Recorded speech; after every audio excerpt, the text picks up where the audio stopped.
Ես շատ լավ ճանաչում եմ այդ տեղանքը։ Ես շատ մեծ խորը կասկածներ ունեմ, էլի, թե ինչպես այնտեղ պետք է նաև ավտոճանապարհ լինի։ Կարող է ինչ-որ մարդիկ մտածել են այսօր ժամանակակից տեխնիկայի ու տեխնոլոգիաներով հնարավոր է միգուցե, էլի, բայց հսկայական ծախսեր պետք է ներդրվի, որպեսզի նաև ավտոմոբիլների համար լինի։ Անցանելի այդ ճանապարհը նկատի։ Այո, այնտեղ ավտոմոբիլային ճանապարհ, երկաթուղային ճանապարհ, բայց նաև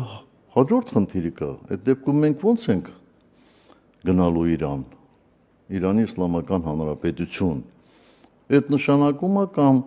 ինչ որ միտեղ այդ ճանապարհը պետք է անցնի գետնի տակով, դուրս գա սահման, կամ այս մի ճանապարհը պետք է այդպես լինի, կամ բարձրացվի, ասինքն բազմաթիվ այդպես խնդիրներ կան,